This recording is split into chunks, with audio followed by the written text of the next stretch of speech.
Welcome to the Diversity and Inclusion on Air podcast. This podcast is a program of the American Association of Veterinary Medical Colleges Diversity Matters Initiative.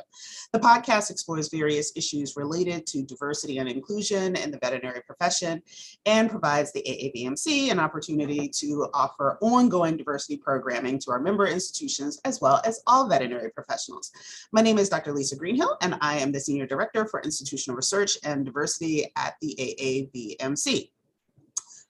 Happy Pride, everybody. It's Pride Month 2022. Happy Pride. On today's episode, we are talking well-being and the LGBTQIA plus veterinary professionals.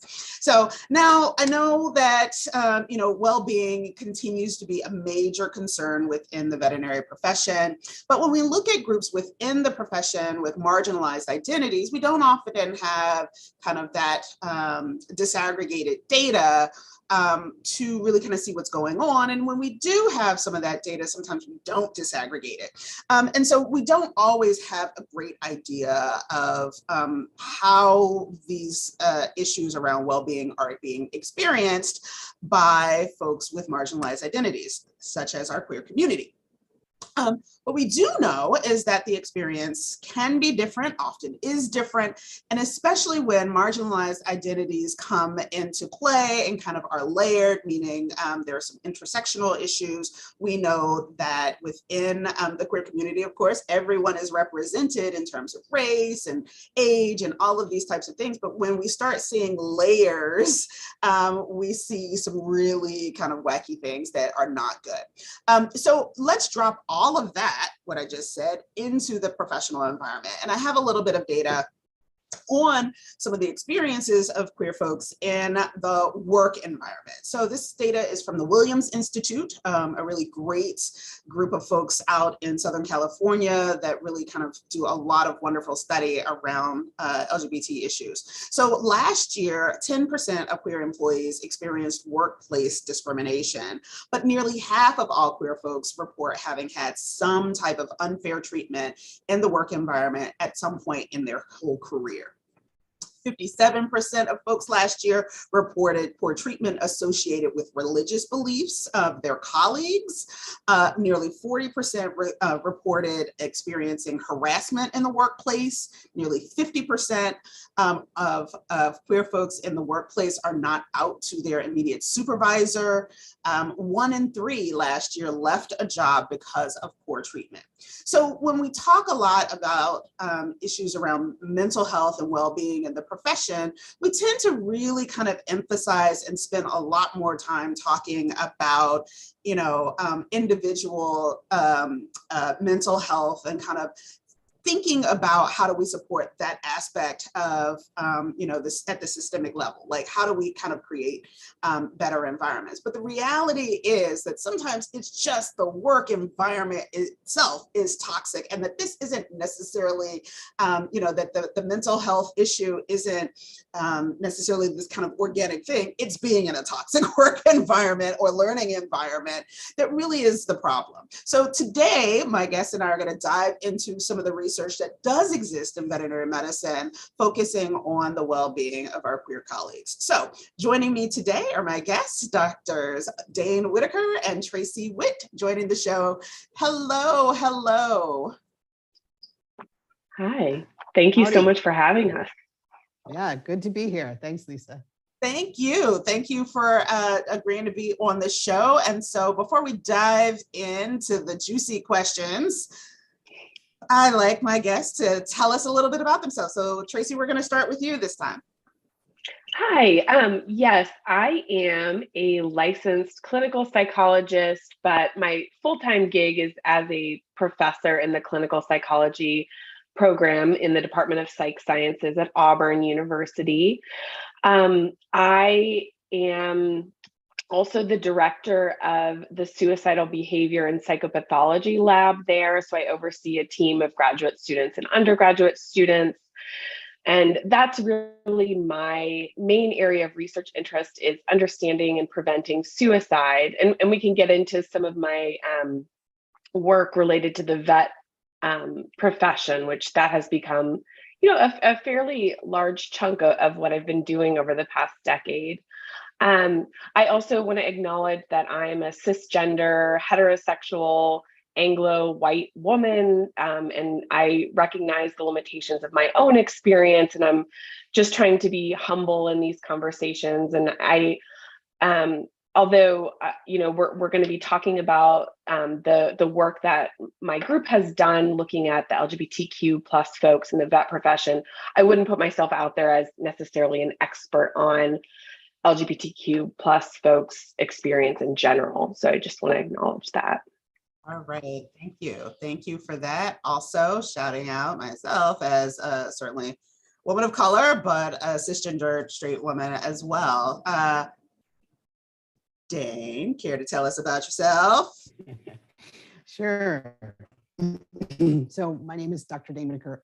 Sorry, I'm losing my voice. I've been doing a couple of presentations today, but I the LGBTQ plus vet group.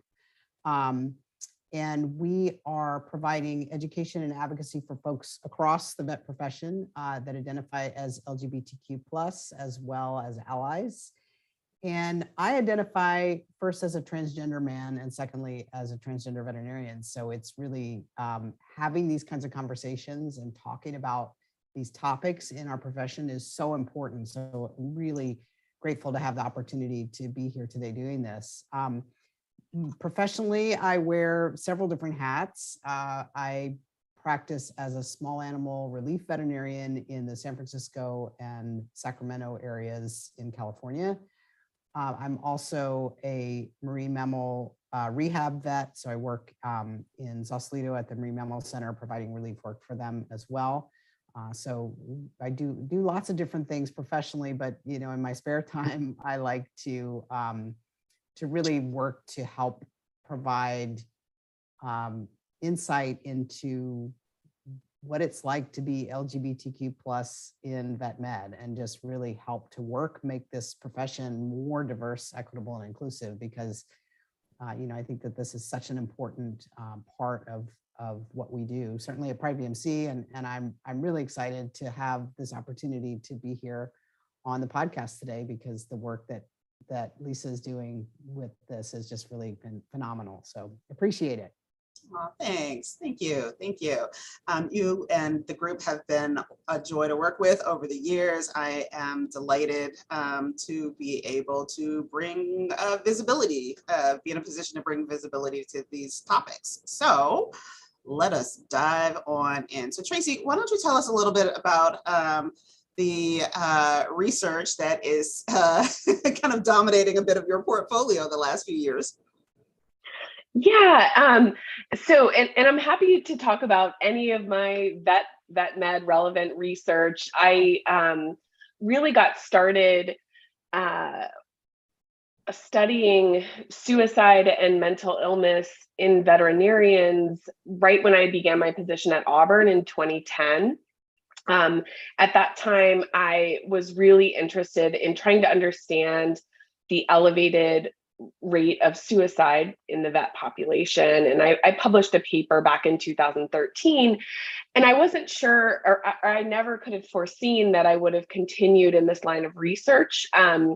But what I've noticed over the years is just how passionate so many veterinarians and vet students and other vet professionals are about wellness. And so each time I've written a paper or completed a project, I've gotten connected with more folks. And I honestly, I never have this level of excitement or enthusiasm about my research in other populations. It's really a great joy to work and align with this profession in general. So most of my papers in this area are focused on suicide and general wellness. Now, how I got connected with PrideVMC was I attended a AVMA wellness roundtable, I think in 2016. And I was approached by a member of LGVMA, which is what the organization was at the time.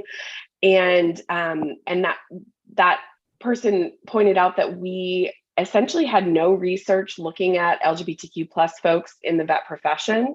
And I felt a real personal responsibility for that because I had co-authored the 2015 Net et al. Paper that was, it was a huge sample. It was 12,000 veterinarians. And I kick myself every day. And we were just talking about this before the podcast. We neglected to measure gender identity and sexual orientation in that paper. So it was an enormous missed opportunity. Given the size of the sample, we would have really been able to answer some of these questions with those data. So I really felt ashamed of that error on our part and wanted to work with PrideVMC to rectify that in some way. So we worked together to put together a survey and recruit participants, not just practicing veterinarians, but also students. So we worked with Broad Spectrum, which now I think they are a subset of PrideVMC, if I'm correct in that, as well as the British LGBTQ vet organization. And so we were able to recruit a sample of almost 450 LGBTQ plus identified vet professionals and students, and really dig into climate experiences, as well as collecting a lot of the same variables that we had from our 2015 JAVMA paper, so that we could do some comparisons, at least within our, with the newer data set.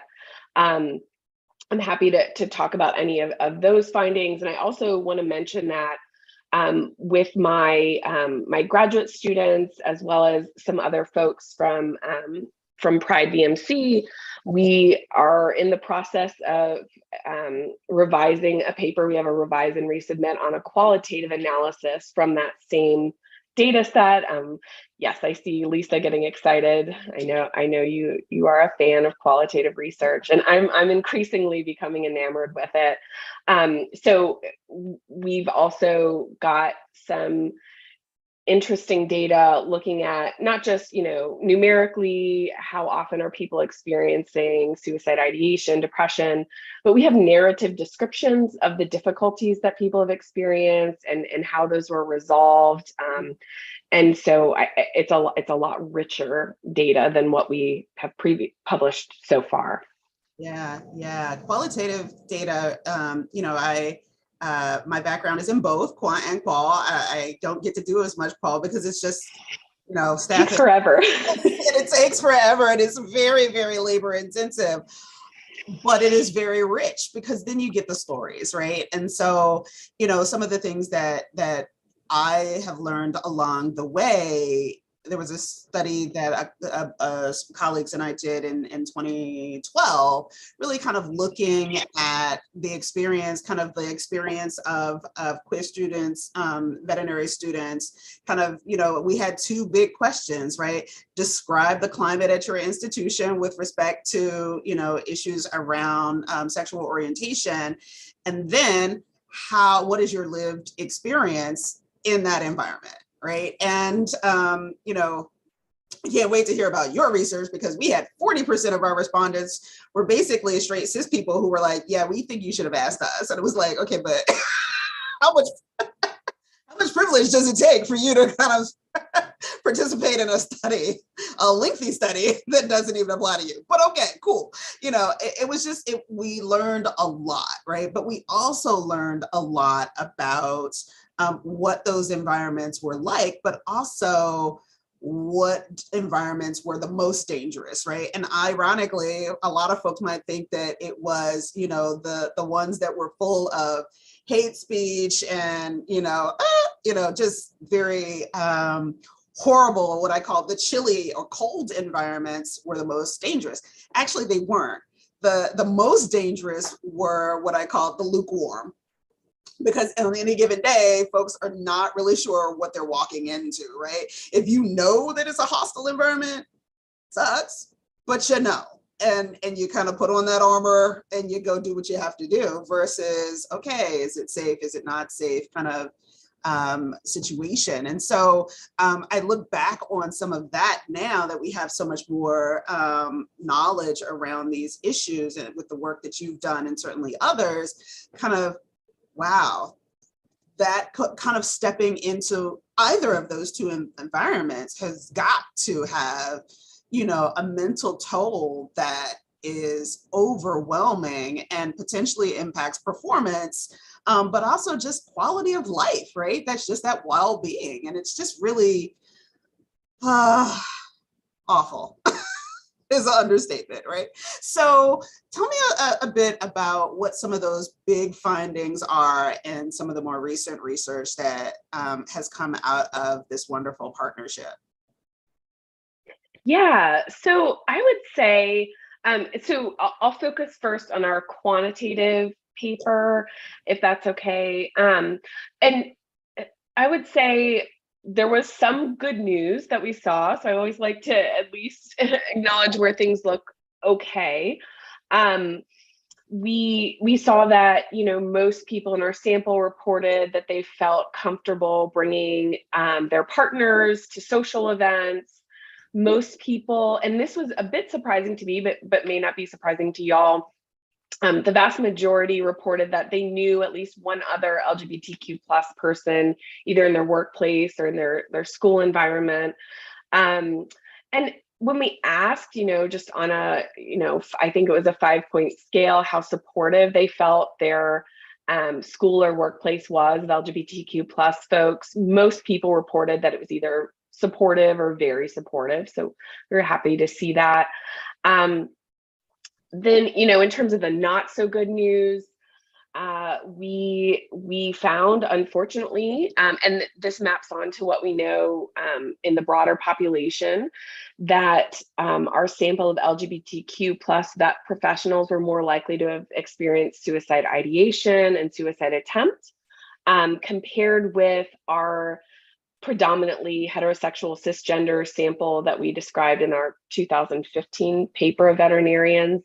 And, it's worth emphasizing again that in that paper, we found that veterinarians had higher rates of suicide ideation than the general population. So we're talking about, some layers of risk in there. And, I've been talking about LGBTQ plus folks as a monolith, but as we all know, there are lots of different experiences within there. And we found that the trans and non-binary individuals in our sample tended to fare worse in general in terms of mental health symptoms. So they were more likely to experience negative mental health symptoms. There were fewer resources that were targeting trans non-binary folks in their school or work environment. They were also much less likely to be out to anyone about their gender identity in their school or work. And I'm talking about in comparison to cisgender, gay, lesbian, bisexual individuals in our sample. And the last thing I'll kind of throw out, and I definitely don't want to I'm a professor, so when I get going, I can just kind of talk. I can fill an hour, but I don't want to do that.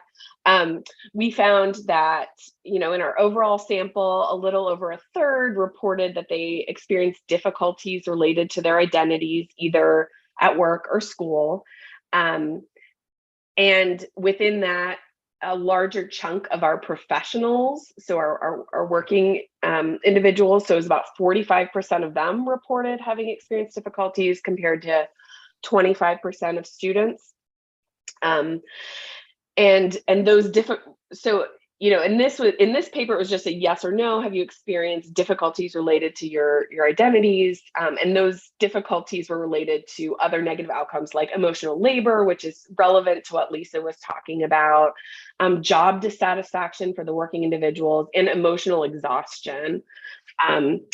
So I'll pause talking there to let y'all jump in with thoughts and questions and stuff. Oh, that's a lot. So Dane, what was the so the study goes on, and Tracy says, "Ooh, this looks bad.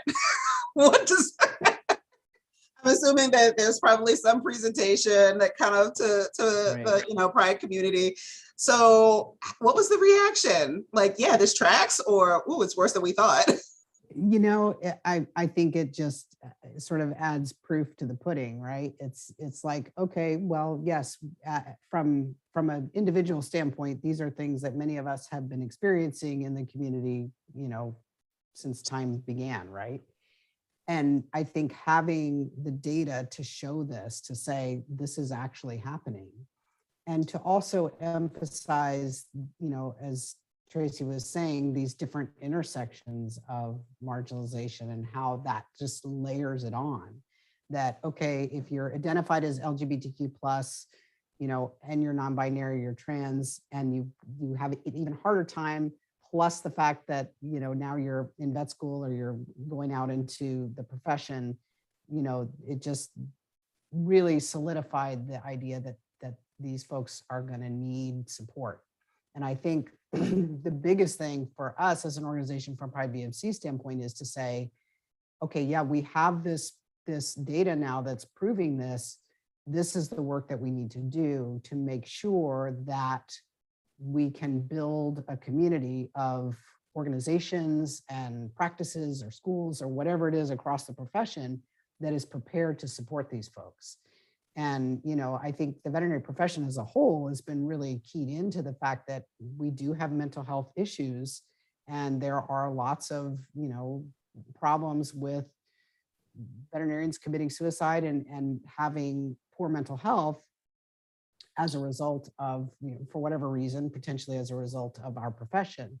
So I think really drilling down on the fact that we've got an added layer of difficulty to deal with in the fact that, we're identified as LGBTQ plus, really kind of motivated the PrideVMC community to get to work on doing this. And, we're really emphasizing, we've come out with the Gender Identity Bill of Rights, which is a really amazing piece of work that was put forward by many of our PrideVMC community members who really wanted to just start out by outlining the basic human rights for gender nonconforming folks within the profession and just kind of start there. So the research really kind of gave us additional motivation to say, all right, this is the platform that we're standing on, and this is, showing why it's so important for us to do the work that we do. Yeah, thanks for that. Yeah, I mean, these are really big issues. What I found really interesting in what Tracy said is that there's also a difference between, kind of when we're talking about students, they're still having not always the best time, but they're still in an environment where maybe there's more support, there's a little bit more structure, there's, these things. And so going from that environment to work, is a major life change anyway that requires some adjustment. How can we talk a little bit about kind of the difference between the ways in which maybe some of this data show how the workplace versus institutional climate really impact well-being? Yeah. So, I appreciate that you raised the point about the different experiences of students and professionals, and I also want to acknowledge, a limitation of our data is that we didn't. And if I were to do it again, I would probably do it a little bit differently. We didn't ask when these situations were occurring. So some of our professionals, they've been working for decades. And so they're describing things that happened a while ago. Our students have, maybe just 1 year within the vet profession. So that may be some of the reason that they're not reporting as many incidents, is the time span, and also a cohort effect, because things need to improve a lot more, but they are better than they were, 20 years ago or so. But in terms of, what is the impact of the immediate environment on mental health? We really found that that subjective subjective feeling of supportiveness in the environment was most robustly associated with our mental health outcomes. So like, and I would include within their rating of how supportive the environment was, as well as, you know, how often are you hearing transphobic or homophobic language in the workplace or at school. That was much more associated with basically everything, like how distressed you feel, how satisfied you were at work, how emotionally exhausted you are. Things like, you know, are there other LGBTQ plus folks who work with you? That wasn't really associated with much. And the number, like, so we asked about a bunch of different types of policies and resources and whether they were present, and sheer number of policies and resources wasn't really associated with, or it was associated with some, but not all of the outcomes. So the take home that we had, which I think is consistent with the broader literature in the workplace, is the impact on climate is that you know, formal policies can be helpful, but they're not everything. And you really need a top-down and a bottom-up approach.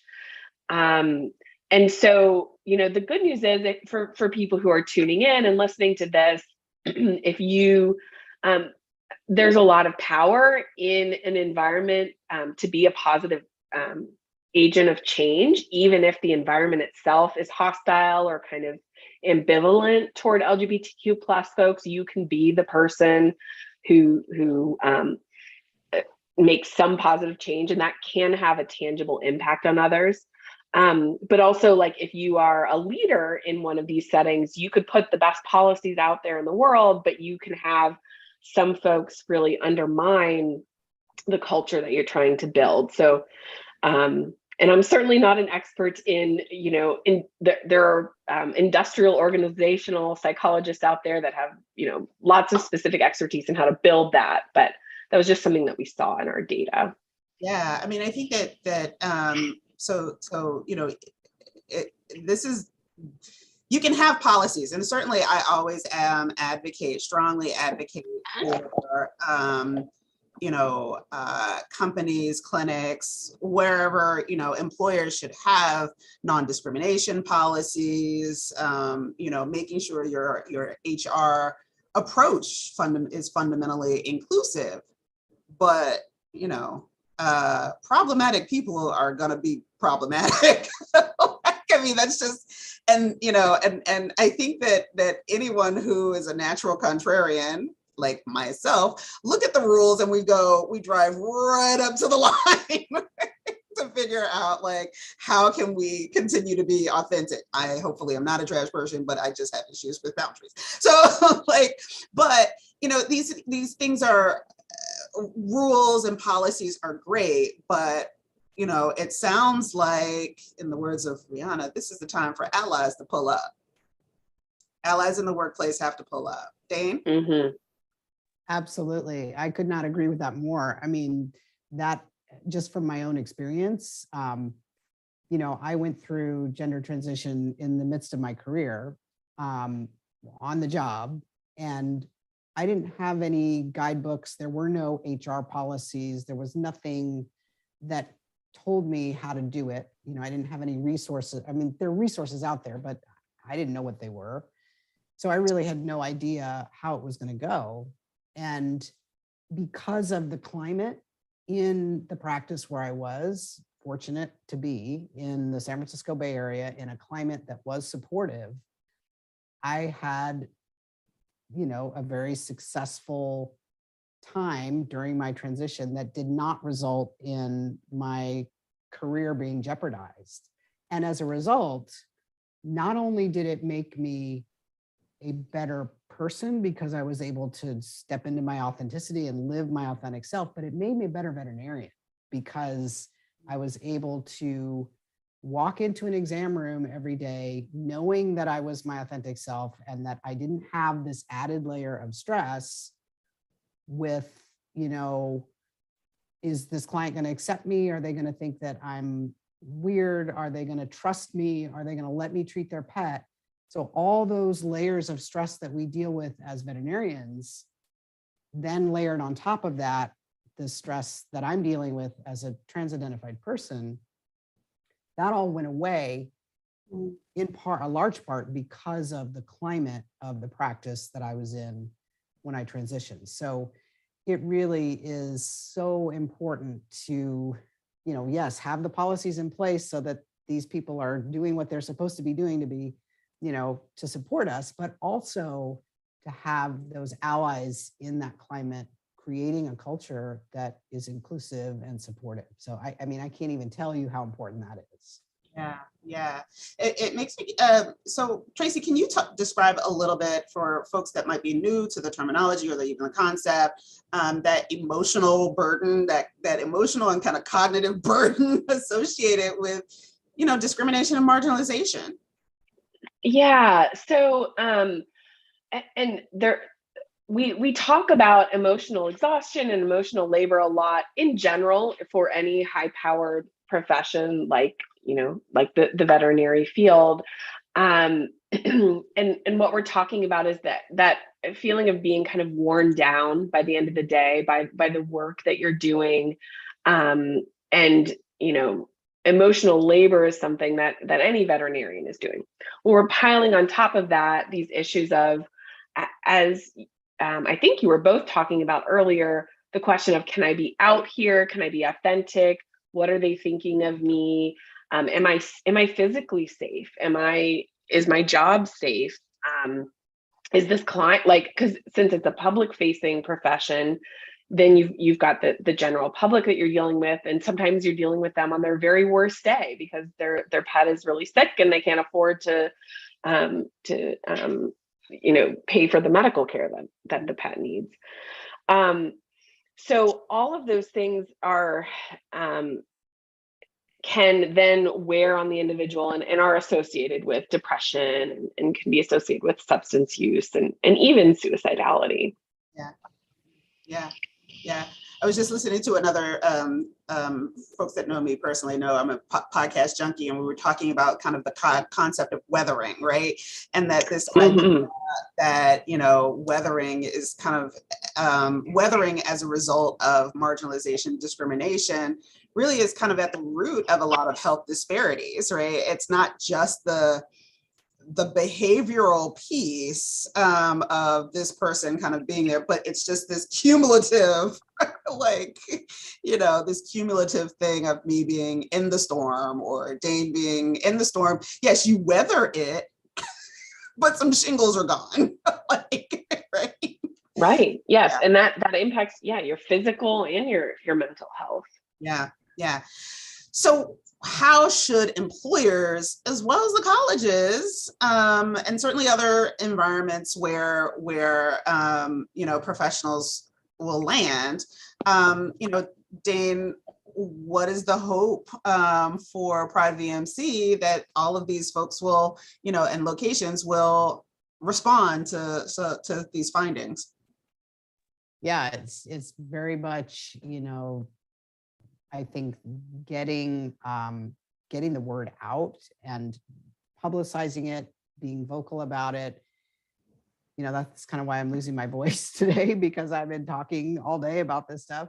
But I think that, what we're doing as an organization is really trying to raise awareness around these issues. And one of the big initiatives that we've come up with, as I mentioned earlier, is this Gender Identity Bill of Rights. And not only writing it and publicizing it, but asking organizations to sign on to it in support. And, when we first started talking about this, I was kind of like, well, I don't really, how important is actually signing it? And then I realized that actually can be a way to just take that extra step of adding support to it. So I think institutions and organizations can, just by doing a simple act such as signing on to support the Gender Identity Bill of Rights, can be a way of helping to create that inclusive culture to say, when, let's say,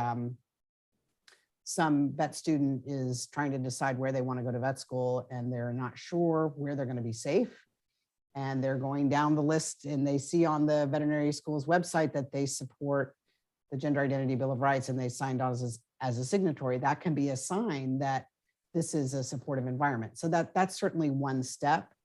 I mean, I think obviously there's a lot more that goes into that. You know, having this basis of research and knowing that these issues exist can really form an impetus of, it's kind of like an accountability, right? Saying, okay, well, we know that this is hard, fast data. Now it's really time to do something about it. And I think that is certainly one of the things that can hopefully come out of this research, is just being able to take the next step, not only supporting initiatives that PrideVMC is putting forward, but also helping these organizations create the policies that then sort of that top-down piece that can come into supporting the community. Great. Yeah, I think that we talked about the Gender Identity Bill of Rights in a previous episode. I can't tell off the top of my head. It might be episode 75. If it's not episode 75, it is episode 91. We will check that and drop a link in the show notes to talk about that. And just as a point of clarity, AAVMC has not signed on just because we typically don't sign on to that type of thing, but we are incredibly supportive, which is why we do shows like this and certainly some other activities. So I do not want folks thinking that just because our name is not on that document, that we're not supportive. We're very, very supportive. So didn't mean to put you on the spot there, Lisa. It's okay. It's all right. It's all right. So, you know, Tracy, in kind of thinking about the body of literature, which I know will continue to grow, whether you continue your line or other folks kind of jump in, you know, how do you think what you've learned up to now really contributes to our broader understanding of issues related to well-being writ large in vet med? Yeah, it's a really good question. I think one big take home is just, I'll return to a theme that I mentioned earlier. In a way, we often talk about wellness within the vet profession as though it's a monolith, and we know it's not. I mean, it's really not. And people experience things differently and unevenly. We can even see that within the LGBTQ plus individuals in our sample. And we, unfortunately, due to the nature of our sample, which was 94% white, we didn't have the numbers to look at intersectional identities with race and ethnicity, but, you know, I think we can be fairly confident that any layer of marginalization you add on is going to add on more stress. So I think this study, I hope there are many other studies looking at other marginalized identities and continuing to look at LGBTQ plus folks within the vet profession. You know, I'm not aware of studies looking at veterinarians with disabilities and how that impacts their work-related climate and mental health. And that's just one example I'll throw out there. So I hope that, you know, we think about the profession broadly, but then we need to narrow our focus too. Yeah. Thanks for shouting out issues around ableism. This is a pet topic, increasingly a pet topic for me, in the way that it kind of cuts across things, because there are so many folks who do not have a visible disability. Yep. But that disability has a huge impact, right, on their experience. Yeah, I mean, I think that the lack of, I guess, racial diversity in the study might be disappointing, but kind of getting back to our previous, brief touching on, emotional burden, emotional exhausting weathering, adding, just think for listeners and viewers, okay, so a person might identify as, LGBTQIA, somewhere on the spectrum, gender identity, and then, they might be a person of color. They might live in Coeur d'Alene. They might live, yeah, I said it. They might live in Coeur d'Alene. They might,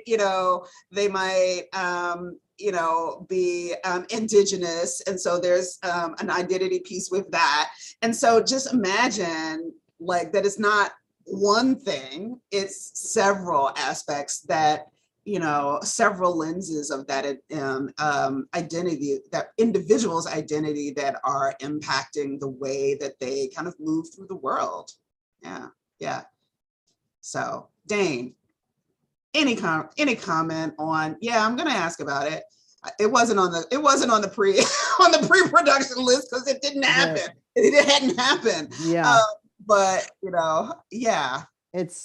I think the comment I would have is that this is the reality of the world that we live in. And, talking about events that affect our community and creating a culture of inclusion and safety really is so important, because so many more of these situations arise where there's a direct threat to our safety. And this is, I've been a queer activist my whole life, and I don't ever remember feeling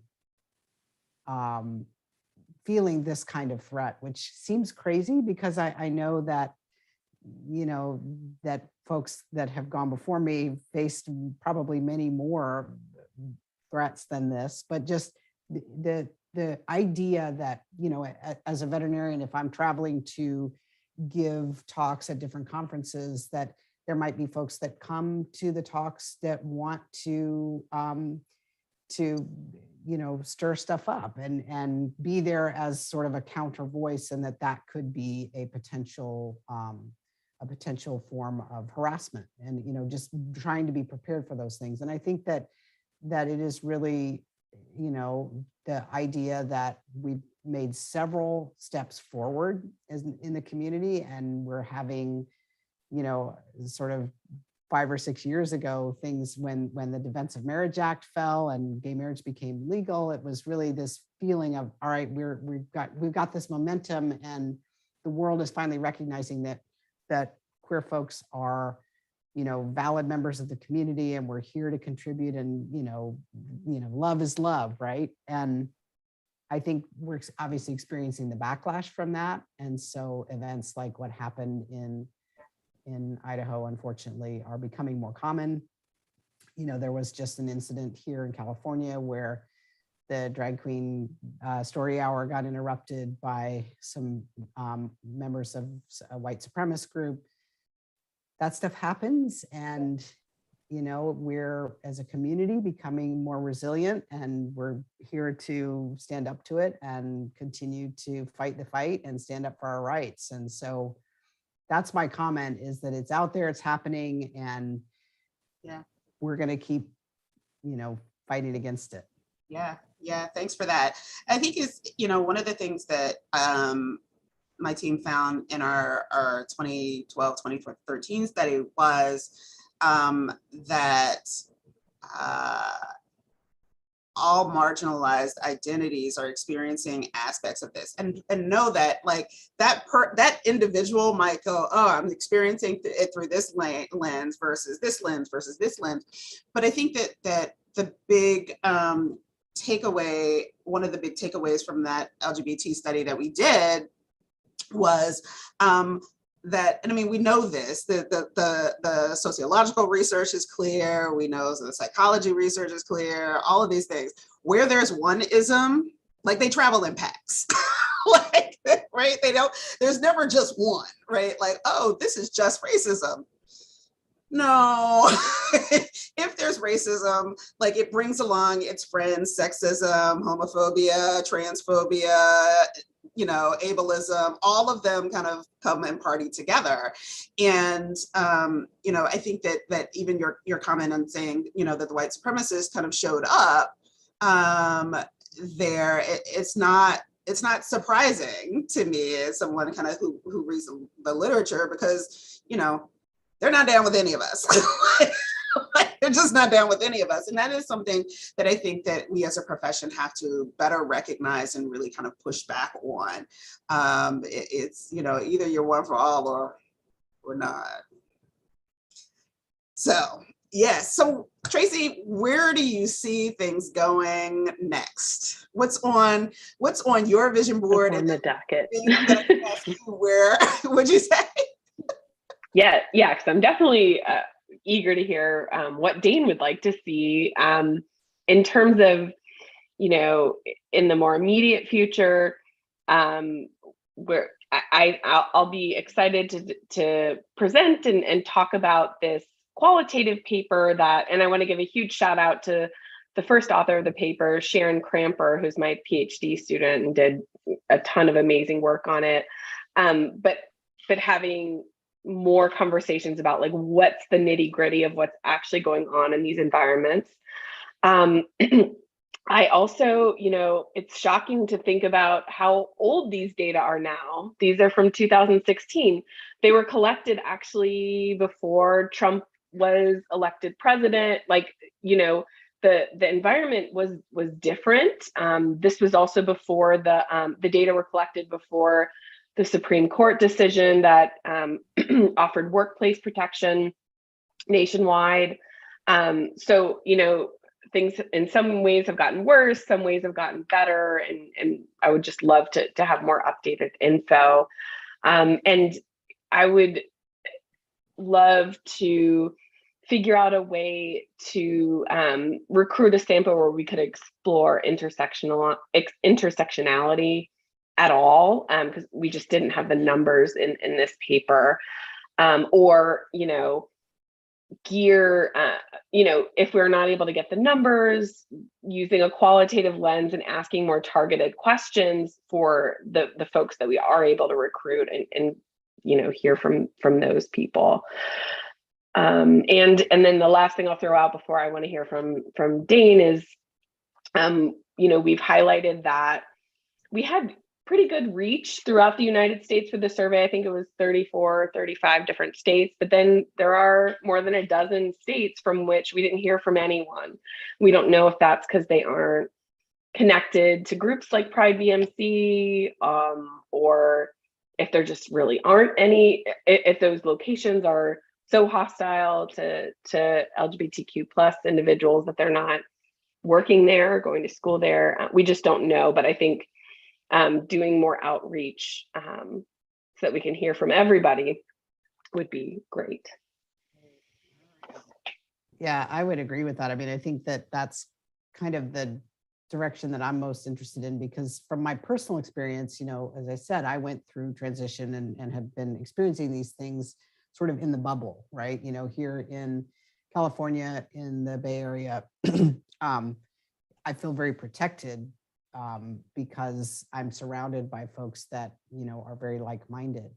And I think there's a graphic, Tracy, that you often show with your research where there's, that shows the country and there's all the gray states, which are the ones that lack information. And I think I would really like to know to hear the stories of, not just have the numbers, but to hear the stories of folks like me that maybe have gone through transition or contemplating transition as veterinarians in those gray states where we don't have that data, to just know, what is your experience there, and is there a way as a community we can help those folks? Because I just from experience, like going to various veterinary conferences and having town halls and hearing from folks in the audience that, maybe work in a state that doesn't have a lot of trans representation in the veterinary community, and sort of what challenges they're facing. So I think having that research would be really valuable. I think just from a personal level, I'm very curious about, because of the work that I do as a marine mammal veterinarian, I'm very curious about the sort of overlays, not only between our health as individuals is, in society, but also what are the impacts of marginalization and stress and poor well-being on the environment. Like, how does that fit into the environment as a whole? So sort of taking this one health approach. So it's kind of a bigger picture, sort of maybe getting more expanded than drilling down necessarily, but just from a personal standpoint, I would love to see that kind of research happening for just telling us what's happening to our world at large. So yeah, that's some really good stuff. And I hope to see it. I hope that I have an opportunity at some point to participate in some of this this ongoing work. It's really, really important. And I think it is such an important part of the larger discussions around well-being. I have always said that we have to look at, you know, in any of these types of things where you're looking for systems change, you really need to understand what's going on with the folks with marginalized identities. If you can fix that, the rest is easy, right? The rest is easy at the systems level. And so I really encourage our watchers and listeners to seek out this research. We'll certainly have some links. Visit the PrideVMC website. We will also be including links to the Gender Identity Bill of Rights, but also the Williams Institute, which is a great, I cannot understate or overstate just what a wonderful resource the Williams Institute is. I dropped a link in the live stream chat, but we will include that in the show notes as well. So any parting words, my friends and colleagues? I just want to again thank all of the people who helped make our research project possible. I was blown away by the numbers that we were able to get for a fairly specific population. The fact that we had over 400 people participate in our survey. We had a raffle, but it wasn't a ton of money for the amount of time and labor it took to answer really difficult questions. So super grateful to everyone who participated. And of course, to all of my co-authors and people at PrideVMC for being so supportive of the research. Awesome. Yes, really, I think just the fact that this research is even being done and these questions are being asked, to me, is just phenomenal because, 30 years, I guess, has it been 30 years? I guess it's been a while ago since I was in vet school. I probably shouldn't have said that, but these kinds of questions, I didn't even feel safe being out. So the fact that these kinds of questions are being asked and this research is being done is just really speaks volumes to how far we've come. Obviously we still have a long way to go, but I think that really just being able to continue this and being able to ask and hopefully answer some of these questions about how can we create a more supportive environment so that we thrive, not only as individuals, but as veterinarians, because that's really what our profession is all about. And I think that, having individuals participating in the profession that are their authentic selves and can be supported is just so important. So I really appreciate it. And thank you, Tracy, for all the work that you've done. And thank you, Lisa, for having us here to talk about it today. My pleasure. My pleasure. Well, thank you both. This has been another episode of AAVMC's Diversity and Inclusion on Air.